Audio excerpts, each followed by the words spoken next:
Hello everybody, it's me, it's PokemonTripHD, and welcome back to another episode of the Dragalia Lost and Found podcast, and I am not alone. I am joined by the one and the only Living Like Log. Hello everybody, I'm Living Like Log. You know, we make this podcast happen every single 2 weeks. You can see it here. Every single 2 weeks. Exactly. We got a lot to talk about today, like holy crap. We have so much news to talk about, but first and foremost, the podcast is now available on a lot of different platforms, actually. They're all going to be in the description down below, most notably Spotify. It's on Spotify now, so if you want to listen there, you can listen to us there. There you go. Yeah, that's really cool. I didn't even know we did it until today, so congrats to us. And yeah, definitely go check it out on all those platforms. I guess we can start looking into Apple Music too. I know some people like listening on that, but yeah, I mean, let's just jump right into it, right? All right, let's hop into it. So the first topic of today's podcast is going to be the Dragon Special Showcase. Now, this topic is going to last us about 10 seconds to discuss. So, yeah, so this was it was shortly after we uploaded the first episode, they announced this Dragon Special Showcase. And if you summoned on this, I'm sorry, you are a sucker. This showcase sucked. You've been had. Featured the amazing dragons of Nyarlathotep, whatever. Say his name. I can't even say it. It's so bad. Nyarlathotep. There you go. He's awful. He's not a good dragon. Boom. Pazuzu. He's really specialized. Not that good of a dragon. He's good sometimes. Nidhogg. Pretty just mediocre dragon overall. There you go. Done. Boom, bada bing, it was a bad banner. Actually, I'm pretty disappointed with Dragon Specials recently, though. Not gonna lie. It's just like, dude, after the worm print change, I feel like I get more dragons anyways. So, after they took worm prints out of the pool, I mean, what's the point of Dragon Specials now? Nothing. Yeah, they don't have much of a use. They used to be much better. They used to have so much more value, but now there's really just no point in summoning on them. Well, there was like 2 Dragon Specials that I've summoned on, and there was one featuring Leviathan and one featuring Cerberus. Those made sense, because those were actually good dragons. So. Yeah, those are actually full strength dragons, Exactly. and this one was none. Well, I guess Pazuzu kind of. Pazuzu, but not really. You know, he's okay. He's all right. But yeah, they also Heinwald was on raid up, which is kind of cool. Heinwald's all right. So. Yeah, Heinwald's a nice healer, Good especially for Heinwald. Hydreigon. And then moving on. Yeah, good for him. Let's get into Next up. the real juicy stuff. We just had to mention that really quickly. Astral Raids dropped on the 20th of July, and I gotta say, and oh boy, one of my favorite new modes. What do you think of it? Yeah, it's actually great. I really enjoyed it, and the augments are amazing. They actually help out a ton. I've been augmenting a certain adventure, which we'll talk about a little bit later.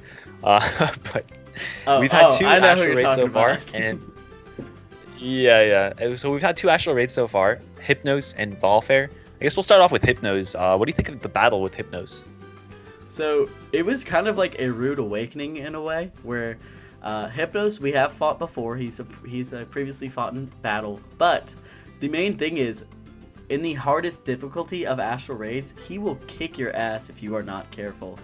He will absolutely destroy you. Yeah, no, this is a type of mode where you actually are encouraged to use healers because they hit so hard, and because you know, the AI companions can be a little unpredictable in terms of like where they want to stand. If they want to stand inside a purple hitbox and just die instantly, you're gonna I'm looking at you, Mikoto. Yeah, dude, I'm looking at you. It's always Mikoto, man. They always just run into the purple spots and die instantly. But yeah, I quite enjoy Astral Raids overall. And then the next fight we had after Hypnos was Valfair, and he was a lot harder in my opinion. Don't you agree? Yeah, Valfair was, wow. Valfair was difficult. Both of these were actually very difficult. And I like how they're pushing defensive units now. Like, right after we had Reina released, everyone thought Reina was going to be terrible. But she's actually pretty good for, you know, Astral Raids. The Hypnos fight, she's pretty good. Yeah, I think actually pretty darn good. It's a good direction for Dragalia Lost. I still want more defensive content, like more long content. And they last till 10 minutes. We forgot to say that. The hardest battle lasts until 10 minutes, which is ridiculous. It's like the complete opposite of a DPS check. It's like an HP check, survivability. It's an HP check, pretty much. Exactly. It's an HP check, but not directly an HP check. So you got to bring healers. You got to bring, you know, defensive abilities. You got to bring your defensive worm prints. And you can actually run 2 healers and still be fine DPS-wise, because all you need to do is live. If you live, you're going to win. That's pretty much what it is. Pretty much, and yeah, I just enjoy Astral Raids. I think it's a good kind of mix up. Of course, there's not one running at the moment because there's a raid event. That's kind of, I'm not the biggest fan of that, like how it's only during special weekends that'll happen. It does diminish how many times you can get augments, but still, it's a good way to power up your adventurers somewhat. I do like augments. The more I use them, and the more I find them in the game. Yeah, it just kind of sucks how if you want to reset augments, you have to pay a lot of rupees. Like it's like dismantling a 5-star elemental. It's a lot of rupees. I actually did it. I was using. I said in the last episode I used Gala a lot for my Mercurial Gauntlet runs, and she's not the best actually in Mercurial Gauntlet. The more I tested, she's not the best just because she's one of those build-up characters, and Lances overall don't have the highest DPS, so I actually reset her, and it cost me quite the pretty penny. I reset all her attack augments, and it was bad. Really bad. I'm crying because I don't have Golemin, but that's okay. That's okay. It'll be fine, Trip. It's all right. You'll get her eventually. Moving on, Void Jeanne the Arc and Greedy Manticore debuted in Void Battles. What do you think of those two fights? So I'm actually pretty disappointed with those two fights, not gonna lie. I think they're way too easy. But granted, it's Void Battles. Void Battles are supposed to be easy. They're not meant to be really difficult, harder than the High Dragons, which then it wouldn't be Void Battles, it would be something else. I just wish they weren't overall, though, I think the fights were interesting. Yeah, I just wish they weren't so button mashy. Like, there's literally no... Yeah, like the Greedy Manticore, you just button mash. Void Jeanne, you kind of have to dodge those flags, the flag attack. But overall, no you don't strategy. really move that much. Exactly, it's just...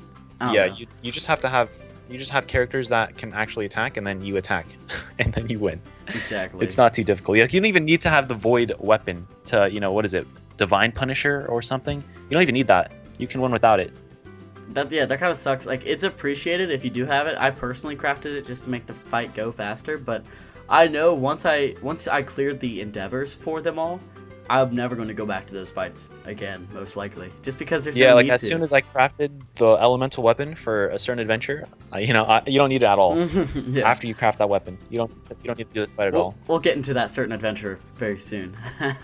But another thing that happened was they dropped the new facility, which was nice, for the poison. I think it's like the poison something. The poison slime statue or something. Yeah, something like that. That's cool. It's for Shadow Adventures. I still haven't got it to level 15 yet. That thing takes forever. I'm at like level 14 now. Yeah, exactly. I think mine's upgrading to level 14 or 15 right now. But it'll be there soon. It's a good little bonus. Not much else to say about them. They're visually though, they are very nice fights. Like Void Jeanne the Arc has such a cool design. I love her design. I love it. I just like the aesthetic of the battle, but the battle itself is pretty boring, and I don't know, it's okay.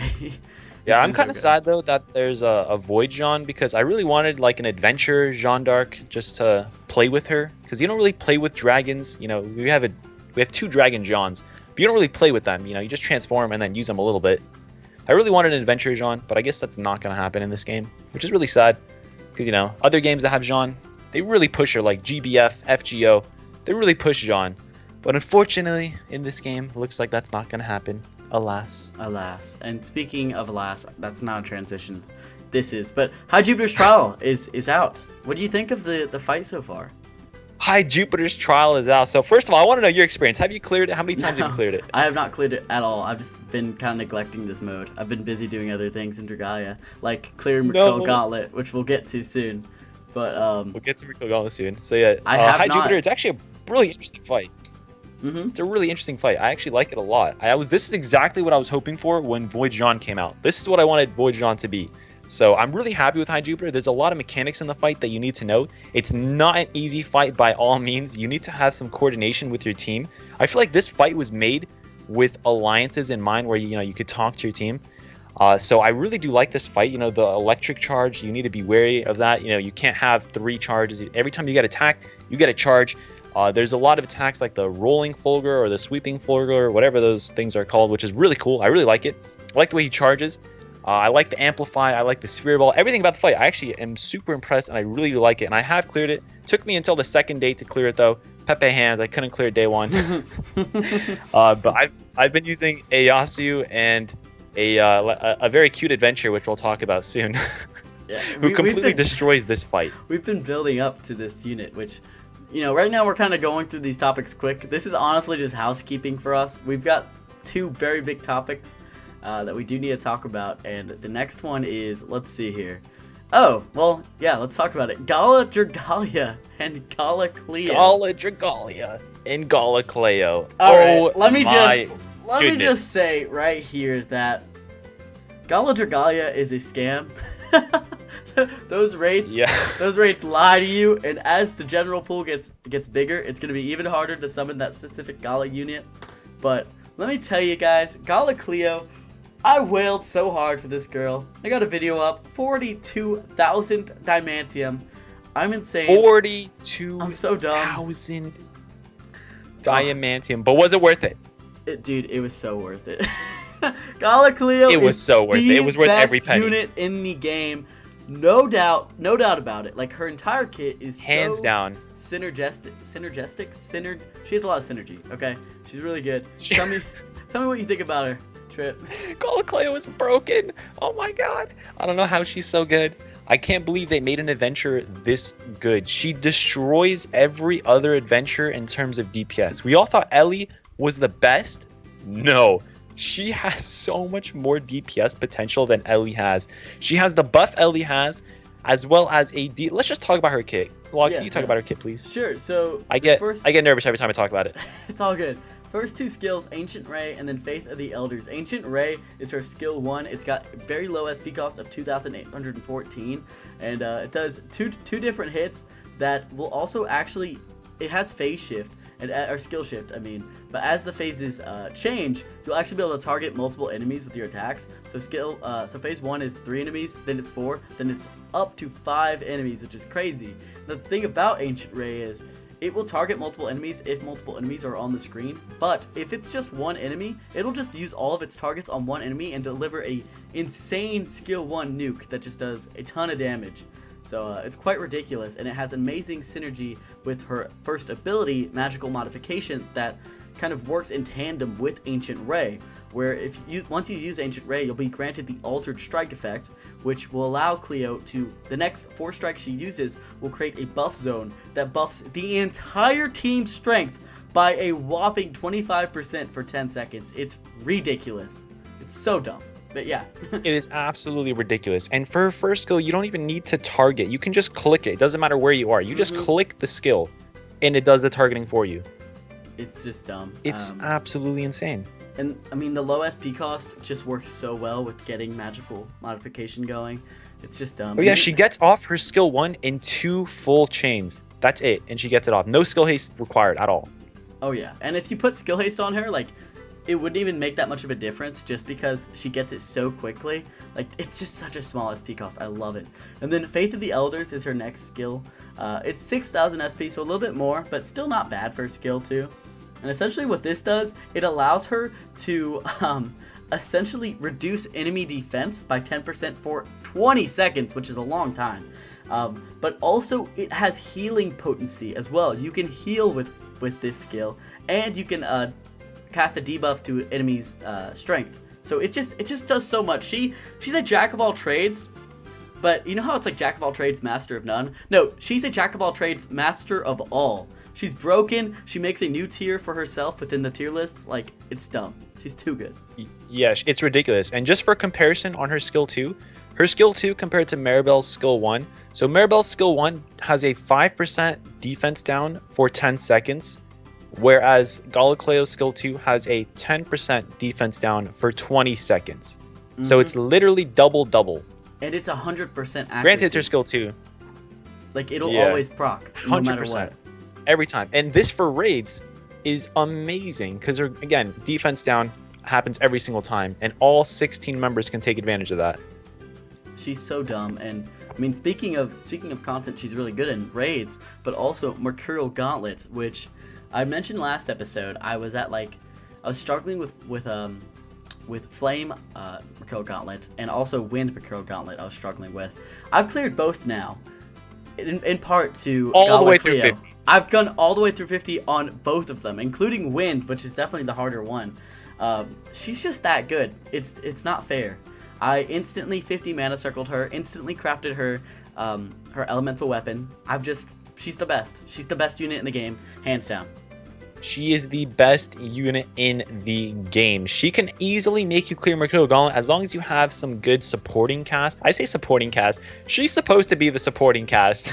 Dude, she takes up the support slot like entirely. And if you pair her with like Elisanne, you get even more buffing going on in your team. And it's stupid. Even more buffing. And you have to keep in mind that she is so good. You can use her for any content because she has no weakness. She is Shadow Element. She has no weakness. You can use her in any content in the game, and she does really good in any content in the game. Yeah, someone did the math that she's actually better than on-element adventurers. So, like, say you are clearing some wind content, you're going to be naturally wanting to bring fire element adventurers or flame element adventurers. So you might think, oh, I'll just take my student Maribel. No, it's actually better to take your Gala Cleo. She outputs more damage despite being off element. It's crazy. It is absolutely ridiculous. She is so good. And granted, she's supposed to be a support unit, but she's so good. I think support units will be the new meta from now on because they just offer so much to the team. Yeah, man. I think they're trying to follow Gala Cleo's example. You know, speaking of the newer units, which we'll talk about later, I feel like they're just going to try following Gala Cleo's example because she is so good. Yeah, so I think starting like early 2019, we had a shift towards more like super hyper offensive attack units with Ieyasu, Lin Yu, stuff like that. But now it's turning more into a support meta, a buff and debuff meta, especially with Mercurial Gauntlet, which is like current in-game content for a lot of people. I mean, this is big. You know, she kind of embodies the future of Dragalia Lost and where it might be going potentially. Yeah, I agree. This is big. Like, this is huge because she completely took over the game as soon as she was released. Everybody has been talking about her, speaking, you know, not only how good she is, but does she make the game too easy? Yeah, let's talk about that. Do you think she's power creep? Yeah, she's so good. I think she is power creep, and I don't know if it's good power creep or bad power creep. I personally, like, power creep is going to happen in any gacha regardless. You know, it's bound to happen. It will happen. But I feel like this power creep is too sudden and it's too big. You know, she completely destroys every other competition out of the water. Well, I feel like, I feel like we've been taking baby steps towards power creep. Of course, with Ieyasu, like Bleed, that was a step, but that wasn't as big of a step. This is definitely more of a leap in terms of quality of unit. This is a phase 2 unit. This is a I just wouldn't expect anything like this. And it's weird that they're releasing her now because I feel like there's not a specific need for her at the moment just because we already have so many great Shadow adventurers, you know what I mean? Yeah, and even in the Shadow Wand, we had Veronica, and Veronica did the job just fine. Veronica was she was the perfectly best acceptable. Unit. Veronica was the best wand in terms of DPS before Gala Cleo came out. So we already had one of the best wands in the game in that element, and now all of a sudden they release Gala Cleo, who honestly would have been better as a light unit because we don't have enough light units in the game. I feel like it's been a while since we've had quality light units. Yeah, it has. I remember we had so many light events at the beginning of the game, yeah, and now we just have like none. Yeah, and a lot of them are poison res, which we need curse res ones very badly. Yeah, we need curse res. Anyways, back to Gala Cleo. Yeah, sorry. Gala Cleo was literally Veronica, but better in every single way. Like, what does Veronica do that Gala Cleo cannot do? Nothing. There's literally nothing. I do feel really bad for people that 50 MC'd Veronica because I just don't get how they power crept a crossover unit, like a premium crossover unit. This isn't a free unit that we got. Veronica, you had to pull for. I know people that wailed for Veronica. They must feel like absolute crap right now because it's only been, that event was April. Yeah, it's been a couple of months. May, June, July. It's 3 months. Like, what the heck? And they completely power crept. Like, I like the previous power crept, you know, like Ieyasu and Natalie. Let's just use those two as examples. You know, people are saying Natalie is better. People are saying Ieyasu is better. You know, they're both very good, and they're both better for separate types of content. You know, Natalie is better for content where you can keep her at a low HP, but Ieyasu is better for content that you're going to get hit a lot. And longer content because of how Bleed works. Yeah, longer content and Bleed. So it's not complete power creep in those regards. You know, some adventures are better in other aspects, and they're better if you can use them better. If you know how to use Natalie, you know, you're going to be better using Natalie than you would be with Ieyasu. So that's not direct power creep. You can even look at like say Ramona's power creep that happened a little bit a while back. Ramona and Vanessa. That power creep was, yes, it existed, but you have to keep in mind Ramona compared to Vanessa, one of them is stun res, one of them is sleep res. And Ramona is built around having a team that can, double buff. Whereas Vanessa, she drops a defense down. She's kind of supporting while she's, stun res. So that power creep, yes, Ramona is definitely better. But she's not completely better where she blows out the waters. And Vanessa is, not useful in any aspect whatsoever. Do you think they released Gala Cleo for a reason? Like at this particular moment? Is it because they wanted some money? Is it because why do you think they released this sort of power creep there's at been this a lot moment? of talk about Dragalia not making enough money, which kind of sucks if you actually think about it. It kind of sucks because I love Dragalia. This game's quality. Yeah, the game deserves money. It's one of the best games I've ever played. Yeah. And so I'm really sad that they're not making as much money as they wanted. But maybe they just released a broken unit because they wanted money. But summer event, that's definitely getting them money. We don't know how much they're making this month until, the month is done. Exactly. But they're definitely making money off the summer event. They definitely made money off Gala Cleo. But there was no reason to release Gala Cleo. I know I personally wailed for this character. Would you have gone all in if she wasn't as good? No, not a chance. Not a chance. Not Same. a chance. Exactly. I'm sure you wouldn't either. I wouldn't have either. No, I did go hard for Dragalia Cleo back in the day, back a couple months back in December, but that was in a different time where in my Dragalia Lost playstyle where I kind of wanted to get all the limited adventurers. Now I don't care as much. As long as if they're a good quality adventure though, I'm going to go for them hard, and that's the only reason I really want for Cleo. Of course I love her as a character, but I've got to be smart with my currency. I've got to be smart with who I go for, especially since summer's on the way, especially since then after that anniversary, then Halloween, and then you're getting into all the holiday stuff. So, you definitely want to be saving up, especially for the anniversary stuff. Yeah, so I agree. No, I wasn't going to go hard at all. I was going to skip her until I saw her kit, and I was like, well, here we go. Here we go again. But yeah, oh no. Do you have any closing thoughts about Gala Cleo and just about... I just want to mention, if you didn't get Gala Cleo, she's going to show up again every 2 months. It's a Gala. Gala units are limited, but they're kind of semi-limited. There's always a chance you could pull them, even though that chance is very low. Off rate up Gala units are going to be very difficult to pull. But there's still a chance you could still pull them in the future. Mm-hmm. So don't worry too much if you don't have her. She's not going to make or break the game for you, even though she's incredibly useful and incredibly good. But if you don't have her, it's not the end all. You can still clear all content in the game without Gala Cleo. Do you have any highlights of your pulls? Because I know you did a full video. I did a full video on it. Did you get any good off banner pulls at all when going for Cleo? Yeah. So my pulls, I pulled 15k at first, Wormite, and then I didn't pull Gala Cleo. I pulled Yachten, I believe. Oh, nice. In those 15k. Which was nice. I really want to try Yachten. I think his setup's really cool. And then after that, I went off, off recording and pulled another 20k of Wormite, and before I got Gala Cleo. So I spent like 35k Wormite to get Gala Cleo. Dang. And in that 35k, I got some dragons. I got Naveed, which I didn't have before. I kind of don't like Naveed too much though, because Carl does what Naveed does, just a little differently. Yeah. But I'll try Naveed out. I'll try Yachten out. I like Yachten. I'm really looking forward to Yachten. I haven't even built him up yet. But that's really the highlight of my pulls. I didn't pull too many off-banner things. What about yourself?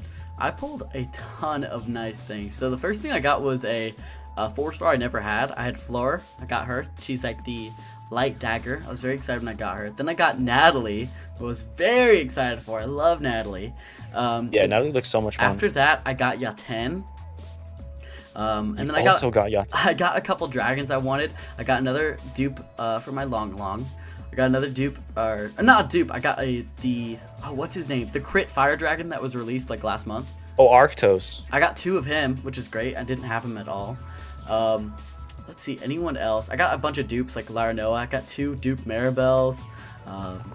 just stuff like that. But it was a pretty good banner for me overall. Like, I got a lot of decent stuff. I got 2 Nyarlathops, which makes me very upset because I hate that dragon. I think he's really bad. But yeah, R.I.P. Nyarlathotep. For real. Feel bad for him.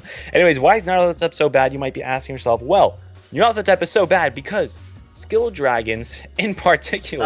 Let's get into this is a good transition. Go ahead. Skill dragons got a buff. Now, when I say skill dragons, you know, Shinobi, Sakya, and the newly released Siren, which I'll talk about a little bit later.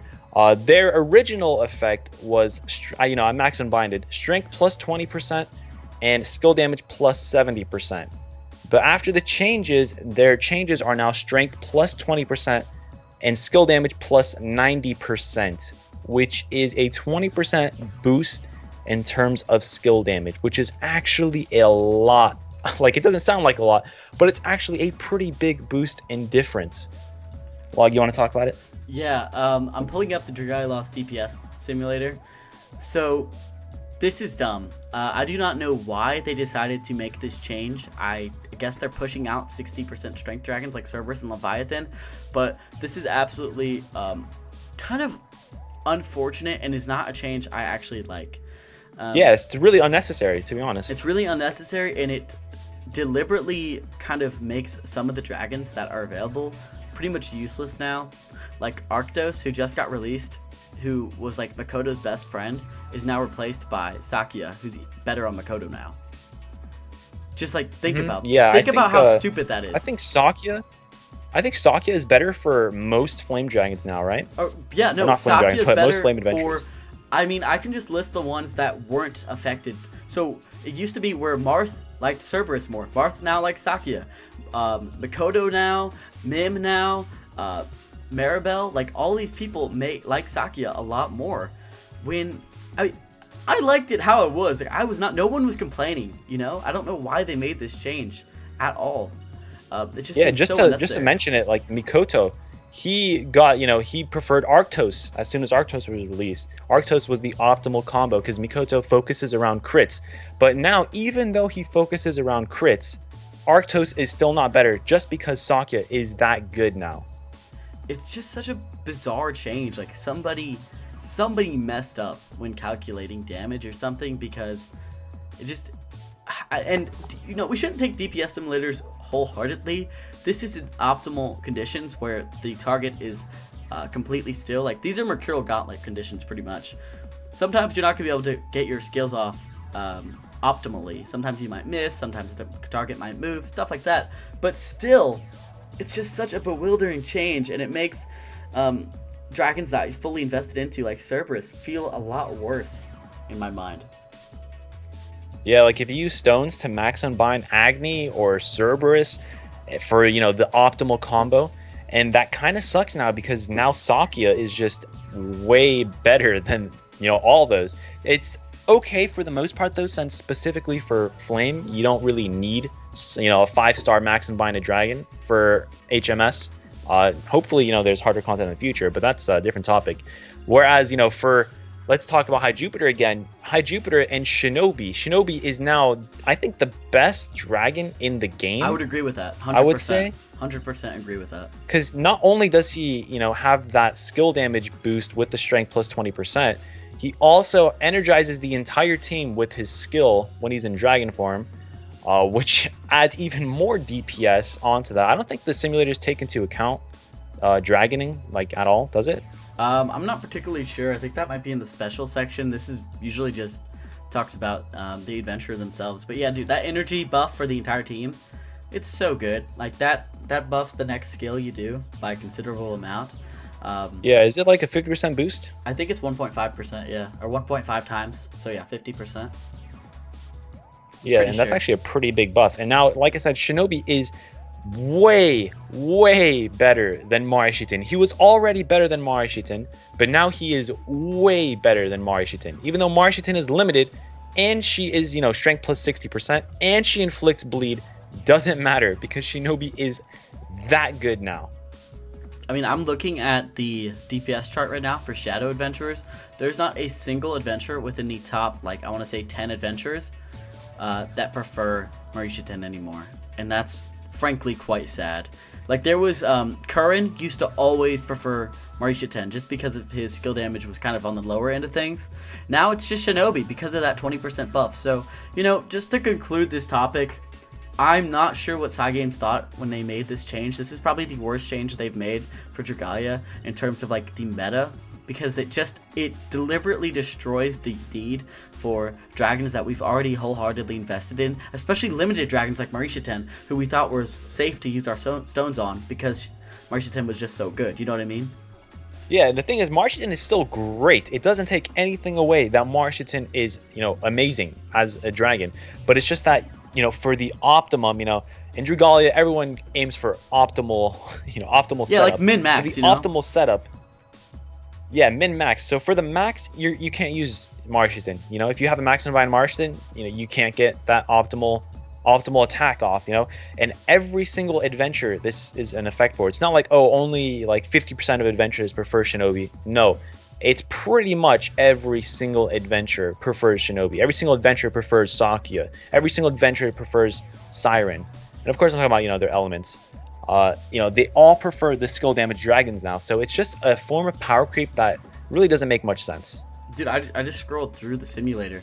Every single Shadow adventure prefers Shinobi. Just put that in perspective. Yeah, it's every single one. It just doesn't make, I don't understand. Yeah, well, that's kind of our thoughts. Let us know what you guys think. This is something that I'm sure we can have a conversation about. Maybe you can tell us how it's a good thing. I'm sure we're open to discussion, but yeah, that's kind of how we feel. They also buffed dragon rates. We might as well talk about that while we're talking about this buff. All right. So the dragon rates were buffed by 0.3%, right? Yeah, so it's like the featured dragon on the banner, you're more likely to get that dragon now, and they decreased the rates on all the off-banner ones. Okay, yeah, so it still stays at 2% to pull a 5-star dragon, but now the rate up dragon is increased from 0.5 to 0.8, whereas the non-off dragon are decreased to 1.2 from 1.5. So it still is 2%, but you're just more likely to pull that, you know, the rate up dragons than the off rate up dragons. So overall, I think this is a nice change. Yeah. You know, some people wail for the dragons and they don't even pull them. Exactly. No, I think this is just always a good change. There's not really much else to say. Like, it's just a good change. I'm glad that, you know, if you want to target like Siren, for example, you can. And yeah, that's pretty much it. We can move on to alliances now, and you can go ahead and tell us your experiences with them and your alliance, Trippy Town, or whatever it's called now. Yeah, so the Trippy Town Alliance, yeah, I created it. I made a video saying I was going to create it at as soon as Reset dropped. And actually, as soon as Reset dropped, the update took me like an hour to install, which is a huge Pepe Hands moment. But it finally worked, and I made the alliance. My alliance is now full, and it's nicknamed Handicap Squad. But that's not the topic right now. What's your alliance looking like, Log? Mine is the Living Like Log League. It is capped out 30 out of 30. I also made a video on it, and it filled up pretty quickly. Shout out to my boys, Anony, Sunshower, Rain. I mean, those are just the ones I'm looking at right now. I'm looking at my alliance. I quite like it. Do you guys actually use it as a chat room there, or just kind of more of a squad up sort of thing? So I kind of just use it as a squad up sort of thing. I would rather just talk in Discord, because I'm sure everyone who's in the Alliance is in Discord. So I'd rather just talk on Discord. But I do think Alliance, and like in general, is a great feature for those who don't have Discord or don't use Discord. Or even if, you know, you have Discord, you know, if you have it only on mobile, you can't play Dragalia and use Discord at the same time. But now you could just play Dragalia and talk with all your friends there. So I think it's just overall a really great feature. The only downside, I feel like, is only having 30 members. I feel like 30 members is too little. That sucks. It should be like at least 50 members. I'd love it to be 100 though. I feel like that'd be great. We could have more people. I understand why they want to make it 30, just because if there's people that I know there's tons of people that made alliances and they can't get enough people in them. Because they're just like advertising in other Discords and stuff to get people in. So I can see why they made it kind of smaller communities, but for people like us who like do cap out really quickly, like I capped out within 24 hours of the Alliance releasing, that I really want more people, you know? Yeah, I feel bad when I have to turn people away too. It's like, I would love to accept more people, because I know there's games that have way more spots open in, their guilds or their clans or whatever they call it in those games. They have at least 50 spots for all their people to join. And unfortunately, Dragalia only has 30, which I think is like the lowest I've ever seen in a guild clan, type of thing. So it's really unfortunate that you have to send people away, say, I cannot accept you. I do think in the future, they're going to add more spots to open it, unless they decide to do some sort of PvP thing with the alliances, which I kind of hope they don't. But I do think they will increase it, because overall alliances seems like it's in beta right now. Like we're beta testing alliances, because it's just so rough. Even the setup, everything is just so rough about alliances. You can't even talk when you're in a room, which I feel like is the biggest downside to alliances. You can't talk to your alliance while you're creating a room. You can only talk to them off the home screen. Which doesn't make sense, because maybe you're like, hey, put on Dragon Prep or something like that, or like change this unit out. You can't say that until after you disband the room, which you can't say that. And also, you can't talk if you make say you just find a room, you search for a room in the raid or whatever. You can't talk to those people you're with in the room. You can't even talk to them. You can only sticker or emote them. Yeah, can you do you get chat notifications at all? I turn mine on to whenever I'm in the game. But again, only thing we do is, I think the only notifications you get actually is if someone makes a room. Yeah. It says like whoever their name is inviting you to play. Yeah, I put on chat notifications outside the game as well, so I can, see when people are talking and stuff. They don't work at all. Chat notifications do not work. Only thing that you're notified is if the room gets made, which kind of sucks, because I want to talk to my folks. I personally don't have a Discord open for my channel, so we've been actually talking in that quite a lot, and it's just, the setup is just a little glitchy in a way. Like the whole setup is, it's definitely rough. It's in its beta state for sure. I do like how there's daily login bonuses, so you always check in on your alliance, get some honey. The login bonuses are pretty nice. Yeah, you get 25,000 gold, I think, stuff like that.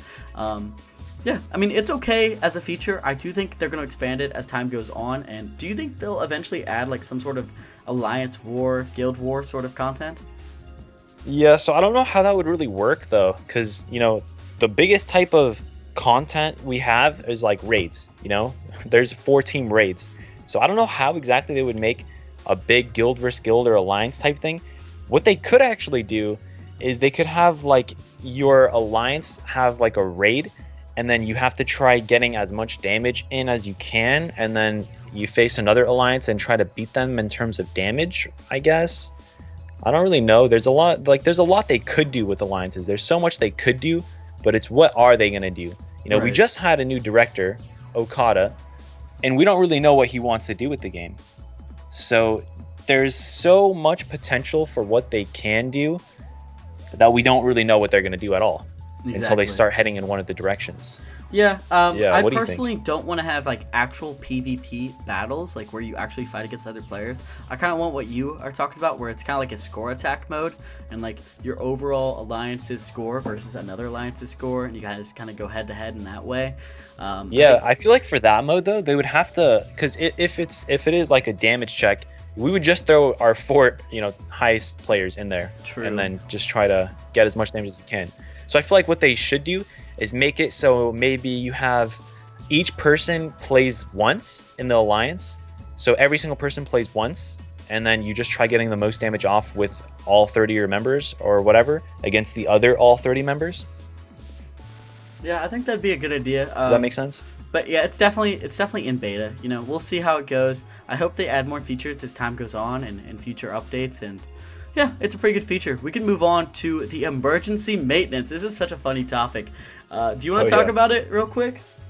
Why don't you discuss what the emergency maintenance was? Yeah, so the emergency maintenance, so what happened was essentially, I forgot what day it was, but pretty recently at a certain time, I think it was around 10 o'clock Eastern Standard Time, for some reason, some people were seeing on the summoning screen that there was a free daily deal, but instead of one single summon, it was a free tenfold that they could do.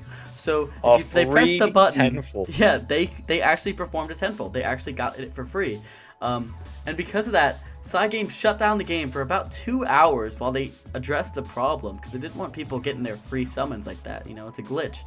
And after 2 hours, they finally put the game back on, and they after the emergency maintenance, they delivered us with so much Wormite and so many gifts and stuff just to apologize. And I feel like I think we got a total of like 3 tenfolds worth of apologies for that, right? Something like that. 3 tenfolds. We got 1,200 Wormites. We got even more Wormite from login bonuses, like the Alliance login bonus that we forgot to mention.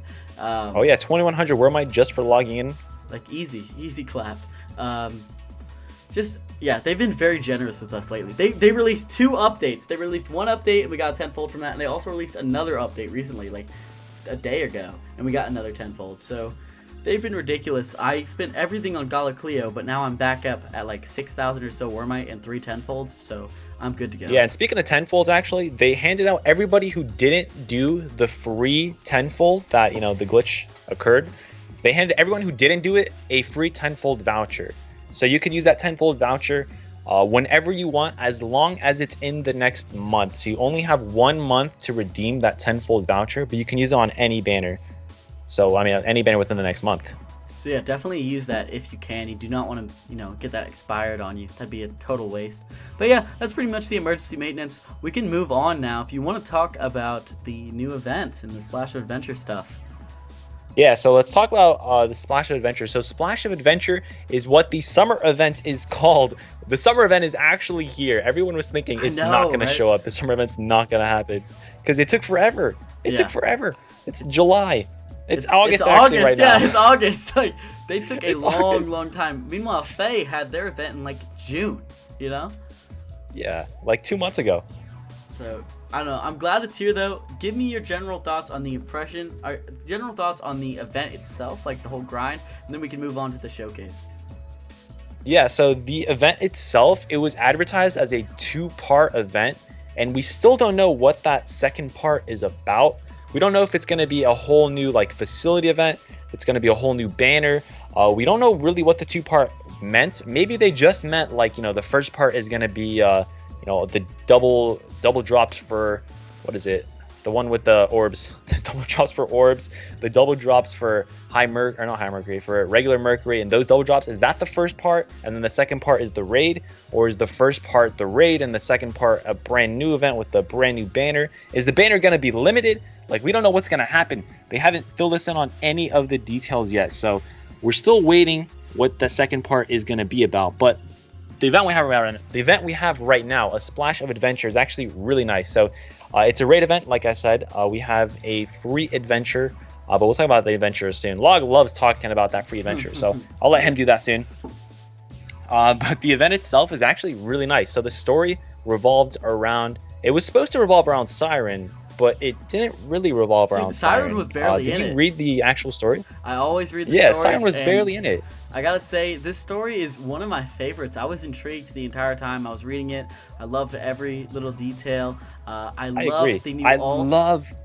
I love the alts, and I love the interaction with Summer, Julieta, and Ellie. Dude, oh my gosh, cute. when they were like walking in the jungle together, I was like, woo-hoo-hoo! Like, I thought things were gonna get a little hot, man. I mean, honestly, they pushing it hard, and I also really liked Summer Celery. Just super funny with Gala Ranzel, or not Gala, just regular Ranzel, and they were like, oh yeah, she's like push and stuff. Like everyone's like push. I just thought of that one SpongeBob episode where it's like, we're gonna take Bikini Bottom and push it somewhere else. I just thought of that. You love SpongeBob references. That's two episodes in a row where I've mentioned it. I'm gonna play the clip too. I played the clip last episode. I'm gonna play that clip too. Yeah, I love SpongeBob, man. But yeah, I totally love just the interactions, and then Summer Estelle just being a total boss, like being super bossy. I love that. And then yeah, she was a lifeguard. Dude, Summer Verica? Hello? Oh, Summer Verica looks. That came out of nowhere. I did not expect a Summer Verica to show up. No, granted, dude, we don't have an alt for her like in the game, but wow, she looks amazing. Dude, so they kind of teased us. Where like the first part of the event, like the prologue, they showed Verica, and he's like, no, I gotta go on this other trip. I'll see you guys later. And I was like, no, Verica swimsuit ult, no! And then later on, she just appears with a bunch of dudes around her. And she's like, what's up, guys? And you finally see her, and you're like, damn! You're like, this is the vacation you're talking about. Yeah, no. No, but she looks great. And so does Summer Ellie. Her outfit, oh boy. Oh, Summer Ellie. Nice. Woo! Yeah, no, they did a great job. I don't know who I like more, Ellie or Cleo. They're both amazing. I wish we got a Summer Cleo, but we didn't alas, get Summer we do Cleo. not. What happened? She was just like... I don't know where she is. I don't remember. She was there. I just think she was just like, I don't want to change or something like that. Something lame. I'm like, oh, okay, yeah. Right, we'll Everyone see. else changed. Ranzel changed. Luca changed. My boy Luca. Yeah. People think we might be getting Luca on this second boy part Luca. because he's already got an in-game model, apparently. That'd be pretty cool. Yeah, so for this second banner, what they could do is like Summer Luca, Summer Verica, and then Summer Ellie, which I don't know. I don't want another Ellie ult. Yeah, That's too many Ellies.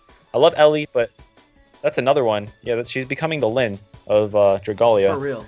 I'd rather have a brand new alt, like someone just shows up randomly. That'd be cool. Like a brand new Yeah, any alt, 3-star. someone- Just pick a 3-star. Give Exactly. them a summer outfit. Yeah. Yeah, that'd be much better in my opinion. Main thing is though a Luca ult. Finally. Hell, Hopefully. dude, Luca. I mean, honestly, I know so many people that would wail for Luca. So hard. Even if he was a 4-star, people would be happy. Yeah, and Ranzel's a 4-star, which we have a main character who's the 4-star, which is actually very surprising.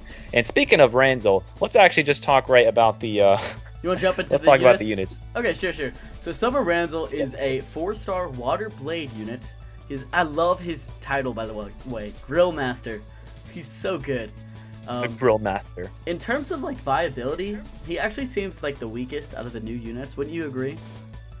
Yeah, I think he is the weakest out of the units, but I do love his art. He's his holding art, up so those good. kebabs or whatever. Oh yeah, so good. Yeah, whatever those are. And his two skills, Surf's Up and Barbecue Bonanza, or Bonanza, however you say it.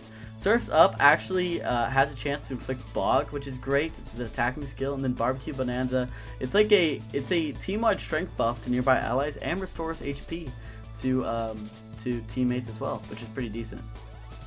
Yeah, I believe he's a defense unit, right? Yeah, he's a defense unit like Reyna, who I'm not the biggest fan of, but his abilities are Last Offense, which is only okay, it's very situational, and then Primed Defense, which is actually really good.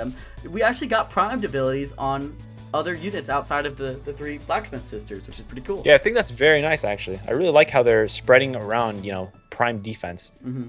Well, I mean, I hope they spread around the other ones, like the primed offense or whatever. I don't know what it's called. Yeah, it's like Primed Devastation is the crit one, and then I think it's Primed Offense, maybe? I don't know, probably. But next up, the next 4-star was actually the free unit, Summer Estelle. What do you think of her?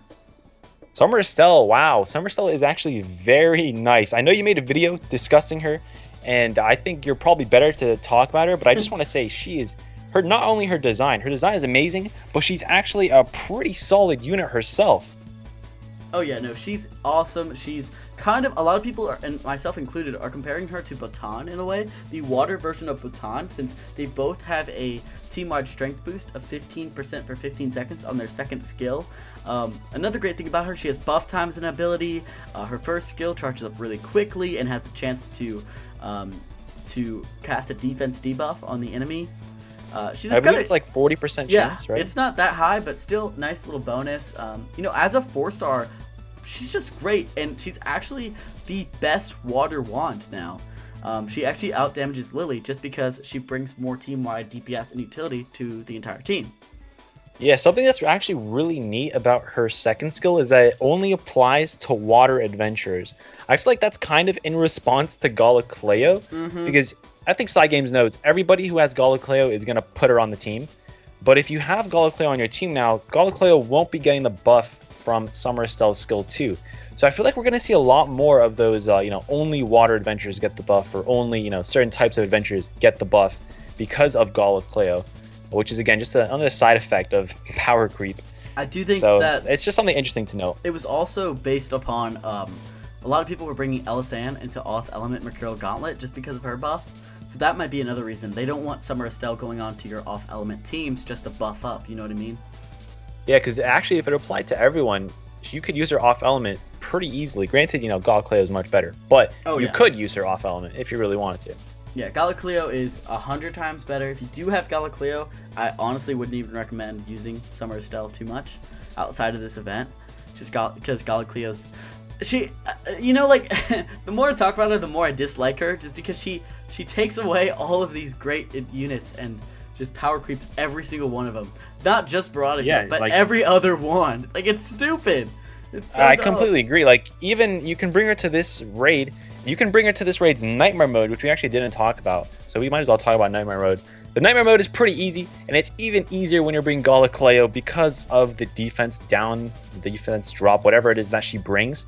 Again, it's a long defense drop, and it's a big defense drop. So just, if you have 4 people with 4 Gala Cleos, you should easily get the clear. You don't even need her to get the clear, but it's just so much easier. I think there's been clears with like a minute plus remaining, which is just too easy, I feel like. Yeah, Nightmare mode's pretty easy. Definitely the easiest out of all the Nightmare modes we've had so far. This boss in general, like the raid boss, it's kind of like this octopus looking girl. Yeah, she's pretty easy. Just taking out her tentacles and stuff, not difficult at all. Yeah, the only thing you really need to do is punch those bombs whenever she drops the bombs. That's really all you need to do. Everything else, you can dodge every single hit she does. So overall, it's a very easy fight. It doesn't really take too much thinking. You should be able to get carried pretty easily if you just search for lobbies. If not, I'm sure if you ask around, somebody will be there to carry you. Again, Xander completely obliterates Overdrive so bar good. as well. Have you been using Xander? Yeah, I've been using Xander. Oh yeah, he's so good. So good. Xander is ridiculous for this fight, especially with Gala Cleo, all the buffs she gives. With Summer Estelle, you can bring Ellie. You don't even need stun res. Everything about the fight's just really easy, honestly. Yeah, how far are you in the event, by the way? So I'm about halfway done with the event, I would say. Yeah, around halfway. What about you? About the same. I'm taking my time with it because I just know it's going to last a long time. We're going to be getting part 2 on the 12th or 11th, I believe. So it's like, we've got a while, just to kind of chill out. Yeah, whatever the part 2 is.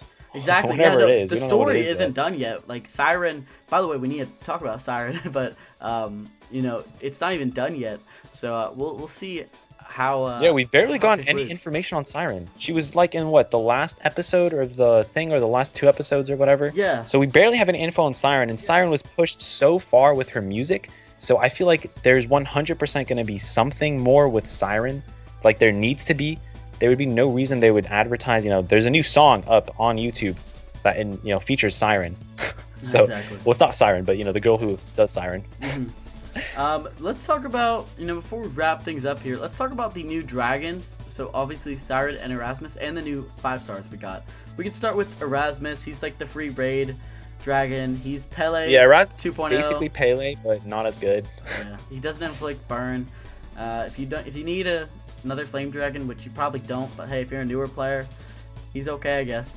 Yeah, because the newer players won't have Pele, so he works. He works. Yeah, I'm sure you could bring a budget, Yuden with Erasmus.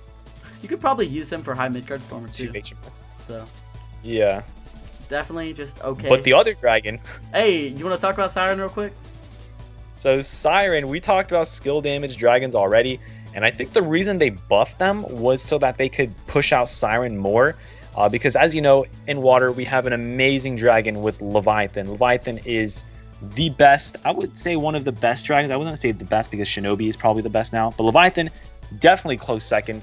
If not, maybe on top. You can make a case either way because he inflicts bog and his shapeshift damage is absolutely insane. So I feel like they're trying to push a dragon that can at least match or be on par with Leviathan in water. Because honestly, if Siren wasn't that good, there's really no reason to pull for her unless you just want to pull for her design, right? So Siren is skill damage plus 90% and strength plus 20%. And what does her skill do? Her skill is like Kanahana There's some sort of buff. It increases the damage dealt by the user's next skill by 40%. So it doesn't affect the entire team, just you. And honestly, definitely the weaker of the 2 different type of skills that the skill damage dragons has. Like, I'd much rather have her do the energy buff that Shinobi does. You know what I mean? Yeah, the energy buff would apply for everyone, and that's an even bigger buff, I think. So I think Shinobi definitely beats her in terms of skills. In terms of usage as well, actually, because again, Leviathan, I'm sure most people have a maximum binded Leviathan by now. And most people have been playing for a while at least. I feel like Siren is mainly for the newer players to catch up, right? Yeah, no, and Siren's Design-wise, probably one of my favorite looking dragons. You know, dragons in quotes, because she doesn't even look like a dragon, really. Yeah, she doesn't. She's but- like what is it like? She's like a K-pop star. Yeah, honestly. And, you know, her music... By the way, the music of this event, fantastic. Love it. I love the vocals. Super good. But, yeah, that's Siren. She's a great dragon. If you can get her, get her. She'll be useful in pretty much any water adventure nowadays. Thanks, Games. Yeah. But Thanks, Games, for the buff. Let's move on to Summer Julieta and Summer Celeria. I'll cover Celeria if you want to take over Julieta. Is that good? Okay, yeah, I'll talk about Julieta first because she's actually listed first, I believe. So, Summer Julieta, of course, is beautiful. Other than that, she's an attack unit. And she is an axe. Of course, in terms of water axe, because these are all water units, because that's what, you know, the element of the raid is advantage towards. So, she's a water axe, meaning her competition is Karina, which is actually a great unit. But she probably beats Karina because she's just so strong. And, you know, the power creep that they're slowly inching towards recently. So her first skill is Sunny Flash, which deals water damage to the target and nearby enemies and inflicts bog. And what's the SP cost on that skill one? 3,194. So pretty cheap. Yeah, it's not too bad, honestly. And then her skill 2 is Vacation. Is it Vigor or Vigor, whatever that is? Vigor. Yeah, Vacation Vigor. Which increases Vigor. It increases the user and nearby ally strength by 15% for 15 seconds and activates skill shift. Phase 2 adds an additional 10% increase to the user and nearby ally's crit rate. Phase 3 gives a shield that nullifies 30% of max HP. So, you know, skill shift with different phases. But the thing to notice about this skill is that it's only for nearby allies, which really dampers on her. You know, if you're looking at the DPS calc, which we mentioned a lot, the DPS calc takes in the highest of the high that the adventure can get to, you know, the maximum potential of damage that they can grant to the team. So the maximum damage that she can do is really high for Summer Julieta compared to someone like Karina, but her low is actually going to be, you know, it's still not that low because she's just a great unit overall, and you're probably going to get some buffs on some units, but you have to keep in mind that the DPS calc shows her highest high when she's buffing every single unit to the fullest, you know, that she can do with every single buff. So you have to be next to units to get that buff off, which does put a damper on her DPS. But overall, she's still better than Karina. She's an amazing unit. And dude, this is another one of those where they do have an attacking skill, but then their next skill is a buff up. Like, this is a buffing and debuffing meta at the moment. It's crazy. Yeah, even though she's an attacking unit.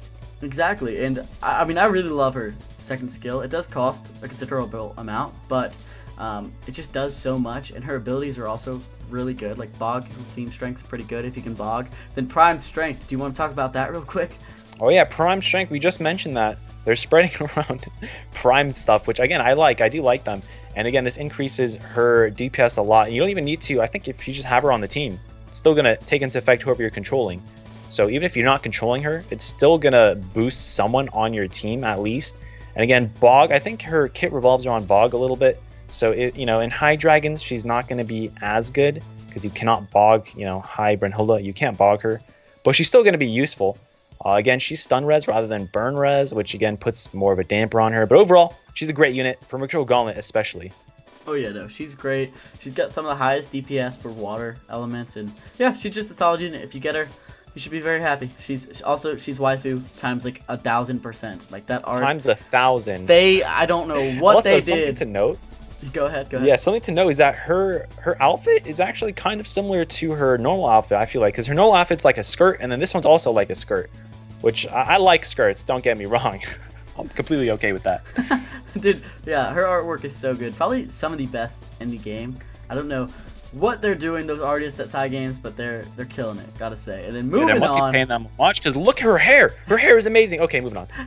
Alright, it's Celery. I hope you guys are hungry. It's training time. She's so good. So Summer Celeria, I love her. I've always loved just default Celeria. Special place in my heart, being the first welfare unit, being the first event, you know, Fragnaroth or whatever his name is. Yeah, and this is a welfare unit with an ult. I don't think we've ever gotten that yet. No, we haven't. So and also Estelle was the first, you know, gotcha unit with a free ult. So I'm glad that they're doing that crossover. You know what I mean? Yeah, they're spreading out to what adventures they give us, which I really do like. So her first skill, Ocean Fury, it's attacking skill that also inflicts bog. So we're seeing a big bog theme with this banner. And then Pep Talk, another support skill, deals damage, but it also buffs entire team's defense, and then also has skill shift. So next phase adds a 10% increase to the entire team's strength, and then phase 3 adds a crazy additional 20% increase to the team's attack rate, which is so good because attack rate, essentially you're dealing more damage, you're gaining more SP for your skills, and you're just performing just so much more overall DPS. It's crazy. It's just really good overall. It kind of reminds me of Marth. Marth has the same kind of thing with his skill 2, I believe, right? A lot of people are saying Water Marth, essentially. Yeah, so she's actually very good. And the thing is that's really weird is she's a support unit, just like Summer Juliet is, but they both have one offensive skill and then one, assist typing skill, which is really weird. I don't know how they really classify who's an attack unit and who's a support unit now, other than their stats. Well, yeah, no, it's weird. Summer Juliet Summer Juliet is listed as an attack unit, but Summer Celera is listed as a support unit and has 2 attacking skills. Yeah, so it's really weird. I don't know what that's really about. Yeah, her abilities though, strength double buff, combos very well with Pep Talk, of course, and then she also has buff time 30%. I love that we're seeing this ability more. It's been a while since we've seen adventurers with buff time pre-built into their kit. So many adventurers would love that. Exactly. So many adventurers would love it. So yeah, I mean that's pretty much it for the new units. They're all very great. I'm gonna be doing my own unit review on them soon. I love them all. Summer Ranzel's probably a disappointment, but hey, his design's cool, so whale on. Overall, really like them. But how does Summer Celery compare to Xander? That's the question people want to ask. I think that's a video for you to do, man. That one series. That's a video for me to do. Exactly, man. Yeah, I think it is also. But you got to keep in mind, one of them's burn res, one of them's stun res. They're different content that they're going to be used in, so you can't compare them too heavily. The only similarity they have is that they're both water and they're both swords. That's really it. Yeah, otherwise, I mean, I freaking love Xander. I told you I used my Xander for this event. I think he's still S tier, so don't worry if you feel like Summer Celery is gonna take your Xander from his golden pedestal. No, Xander's still top tier. Amazing unit. Yeah, still a completely amazing unit, completely viable. And I think that's all the new units actually. We do need to talk about the Worm Prince really quick though. Summer Paladins and Beach Battle. You wanna take Beach Battle first since it's the 4-star? Yeah, so Beach Battle actually it's honestly probably the better out of the 2 units, the 2 Worm Prints. So it has water skill haste of 7%, so it means only if you're a water adventurer will that ability activate for you. And then buff time plus 20%. So this is an excellent Worm Print for Elisanne, who is a kind of go-to, kind of necessary unit in a lot of Mercurial Gauntlet runs, where that skill haste you can combo well and get her buff up even faster, and then that buff time is great since you'll be able to have your attack rate or attack boost buff active more often. Yeah, this Worm Print was made specifically for Elisanne. I feel like they keep making more buff time prints. First we had Bellathorna, and then we had Halidom Grooms, and now we have Beach Battle. So we're slowly making our way towards the 5-star plus 30% off a single print, which would be the best for Elisanne 100%. Oh yeah. But we don't have that quite yet. Again, Ellie does need plus 9% skill haste, I believe, for it to be optimal. So you do need to have some more skill haste with a print like Jewels of the Sun, or maybe just another Beach Battle print, honestly, to make it actually be worthwhile. But honestly, this is a great print, probably the best one for Ellie. Oh, definitely. So what do you think about Summer Paladins? That's the next one. So Summer Paladins is axe skill damage plus 40% and energy double buff, which we haven't had energy. Have we had energy double buff before? I'm not sure if we have. I think we did actually on Halidom Grooms, right? It was on a 4-star though. Yeah, I think it was Halidom Grooms. We just talked about Halidom Grooms and I forgot. But yeah, energy double buff isn't too great though. You need to have a team with a lot of defense buffs for it to really matter. And again, if you have a lot of defense buffs on your team, you might as well just be running Valiant Crown, to be honest. I think that would be better at that point. So I don't think it's going to be too good for energy double buff, but what it does have is skill damage for axes plus 40%. I like that they're adding these specific worm prints to weapons. I think it's a nice change, but we already have an axe one. We have Kung Fu Masters, so this is kind of redundant, but I do like it. I think it's nice. They need to add it for Blade and for the other weapons. Dude, but we need a this Blade is a nice print, but of one. course, so badly. Yeah, we need a blade specific one, 100%. It would be so good on them. You know, skill damage plus 40% or something. It would be really good. But Summer Paladins is great, but it's not as good as Kung Fu Masters plus Flower in the Fray. Because, of course, those two together give you skill damage plus 40% and crit rate plus 14% and crit damage plus, is it 15% or something? Whatever Flower in the Fray gives you. So I think that combo is just better. But this is a print, you know, if there's some different prints released that's really good, that doesn't have skill damage, then they would combine with this really well. I think the only one right now is like Levin's Champion or something, which, you know, I think Kung Fu Masters plus Flower in the Fray is just better. So, and it's cheaper because, again, Flower in the Fray is only a 4-star. So it's a great print, but at the moment, I don't think it's the best in slot for axes. Yeah, I think definitely Kung Fu Masters is probably better for the most part. But hey, that artwork though, with Julieta. Oh, that artwork though. Oh boy. Dang. The artwork on these prints are amazing. Yeah. I love the print artwork, every single one of them. Even Beach So Battle, nice. so good. But yeah, those are the Even two, Beach Battle is amazing. the two new, not gotcha prints, the Worm Print Shop prints. I do think they're both pretty good. Definitely buy a Beach Battle, and maybe buy a Summer Paladins, you know, depending on... Yeah, it depends on what prints you have right now. And then we also have one more welfare print. What was that one called? It was called Preacher's Vacation. So essentially, this one's like the Blazon Summon one. What it does, it gives Flame Res plus 10%, which is pretty good, you know, if you want to bring an adventurer to Hybrid Hilda, get a little bit more Flame Res. And then also Overdrive Punisher, which increases damage to enemies in the overdrive state by 5%. Not that big of a difference, like not that big of a buff, but still, for a free, like, kind of... A free print. Yeah, free print, not bad. And the artwork's adorable, so Summer Estelle. Very cute. Yeah, Summer Style is nice. Again, I think this is mainly for like people who are trying to solo Hybrid Hilda or something. That's really what I see this print being used for. I don't really see anyone using this in other situations. Maybe to like keep some adventure alive for a raid or something. But overall, it's not an amazing print, but it could work in some situations. Yeah.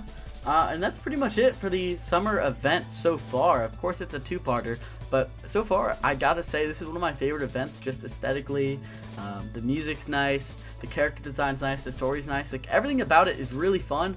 I guess it's a little on the easy side, but I kind of feel like that was intentional, just to help newer players out. I bet a lot of newer players are coming to the game just because they see it's a summer event. They're like, ooh, okay, I want to kind of try this out now. But other than that, you know, it's probably up there with one of my favorites. What about you? Yeah, it's a really fun event. I think it's really nice. I love seeing the characters we already know just interact with each other in different settings. I think it's nice. That's another reason why castle stories are so much fun. Even though I haven't read like half of them. That's not the point. They're a lot of fun. No, They're a lot of fun, and I like them a lot. Side games, they have such a great cast in Dragalia Lost. I'd be totally fine with them just doing alts for a while. You know, like, I don't need new characters because I want to know more about these characters already, especially the 3-stars, which, you know, we barely know about. Most of them, you know. Yeah, we have such a large cast, and every single adventure already has a fleshed out story. They have, you know, a 5-episode story. We already know about them. They could easily make more, expand on that, and I think that's a missed opportunity that they're kind of working towards, you know, with Estelle, with, you know, Beautician Zarden. They're giving the 3-stars more of a chance, and, you know, we have a lot of 3-stars, so they could do this for a while, and I would be okay with it. Granted, you know, eventually, we do want new units. But at the moment, I think it's really fun, and I'm just looking forward to part 2, whatever that's going to be.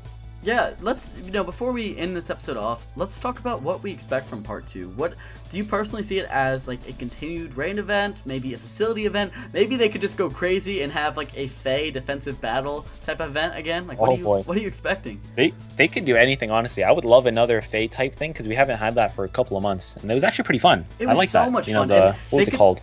They have that map, like the beach map that they made for all the chapters. They could just run that beach map, and it'd be a lot of fun. Yeah, they could. They have so much that they could do with this. They could either do that, they could make a facility event like you said, and if they do make another event, they could make it, you know, a different element. They don't have to continue off with the same element. True. Something I think they might do, like a prediction, is if they do another banner, they're going to throw Barbary as the dragon. I don't know how that's going to work, but I feel like they're going to do that. Because Barbary is a nice design, you know, she has a great design. People love her already. So I think they could easily make her a dragon. What do you think? Would she be a water dragon? I think water or flame, one of those two. She could be a water, like, crit dragon. That'd be interesting. Or maybe if because she's giant right now. She took something to get giant, right? Yeah. I don't remember what happened in the story. She's giant. Yeah. So maybe if she goes back to little. Yeah, she goes back to little, and then she becomes a dragon we can actually use. That'd be pretty cool. Yeah, I would like that. Maybe she joins our squad. She's like, oh, I realized the error of my ways. Yuden talks everybody out of being bad. So that's gonna happen probably. Yeah, that'd be cool. That's pretty much it for our analysis, our impressions of this new event. Not much else to say. It's been a very busy month in Dragalia Lost. Like July just hit like a truck, man. There was so much news starting in with July. like the new director changes and all this other just tons of stuff. A new high dragon trial, like just so much. So what are you expecting in August before we sign off here? So in August, we're probably going to be getting the next part of the summer event, which, we'll talk about whenever that is released. If they do a part 2, which they probably will be doing a part 2, I'm just hoping it's not limited. That's the main thing. Dude, yeah, I've seen a lot of people say, like, part 2 is going to be the limited units, guys. Save up, save up. Oh, that would suck. I really hope not. But if you think about it, gachas usually have, their summer is usually limited because summer is not all year long, So I really like that it's not limited, though, because I think that's a great change for gachas, that they shouldn't have so many limited banners. So I really hope they continue with this trend of not limiting banners. But anyways, August, they're going to have that. I do think they're going to stop with the raids because we need Astral Raids. We need to empty out the treasure trade. Exactly. So they need to bring Astral Raids back, and Astral Raids don't occur when there's an actual raid going on. So they need to stop with the raids and maybe bring a facility event or something else. I don't know. Yeah, I'm hoping that we get more levels in the Mercurial Gauntlet in August. I think that'd be awesome, especially maybe some light ones so we can use our Shadow Adventurers because our Shadow team is so stacked. Especially Shadow is stacked. I don't know how Shadow is so good. Shadow, all of a sudden, like, I'm telling you, at the start of summer, Shadow was probably my least favorite team. And then all of a sudden we got Natalie, Jeanne, Gala Cleo, then all these other people. And I'm just like, okay, I guess I got a stacked team now. They had the Iyasu rerun, like, crazy. I remember when Shadow was the worst and we had no new adventures for Shadow for like a couple months. We didn't have a Shadow banner until And then now we got, yeah, until, was it New Year's 1st or was it Crown? Yeah, I think it was New Year's 1st, was it? New Year's, yeah, I think so. Yeah, wow, so we had New Year's, and then we had Kuran and Heinwald, and then Yatin and Natalie, and then Gala Cleo, and they just have the best team now, I think. I think they are the best element. Oh, yeah, no, they have energy, they have bleed, they have Gala Cleo, like, they have everything, man. They have Gala Cleo, they have Botan, they have Iyasu. They have some of the strongest units in the game.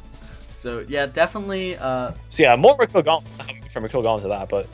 Yeah, Mercurial Gauntlet. I mean, that's pretty much it. I don't know what else to expect. We're probably gonna get another event here soon, but that's not summer at the end of it. And then we're getting to anniversary. We'll talk about anniversary next episode probably, or soon. Yes. But it's gonna be a lot of fun. But yeah, I think that's about it for this episode. Do you want to sign us off here?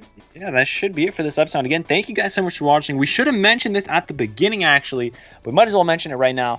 If you have any questions you want to ask us, just post a comment, and we will try to answer them. If it's not too long, even if it is too long, it depends how much time we have. The next couple episodes should not be as long as this one and the previous episode, because there was just so much. There was so much for us to talk about in these episodes. So the next episode should not be so long. And yeah, that's pretty much it. Again, thank you guys for watching. Log, what do you have to say to log us out? To log us out. I see what you did there, man.